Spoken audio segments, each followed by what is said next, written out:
মৌলা, তোমার রহমতের সামনে আমার গুনার তো কোনো অস্তিত্ব নাই মৌলা।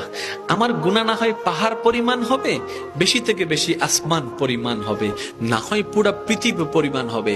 তোমার রহমত তো অগণিত, তোমার রহমত তো অসীম, তোমার রহমত তো আনলিমিটেড। এবার রব্বে করিম বলে, তাহলে ঘাবড়াস কেন, তাহলে মন ছোট করস কেন? আরে গুনাহ করেছো তো করেছো, কি হয়েছে?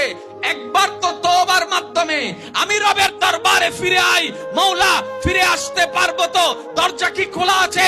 রব্বে করিম বলে, মরণের আগ পর্যন্ত, কিয়ামতের আগ পর্যন্ত, সূর্য পশ্চিম আকাশে ওঠার আগ পর্যন্ত দরজা খোলা আছে, দরজা খোলা আছে, দরজা খোলা আছে।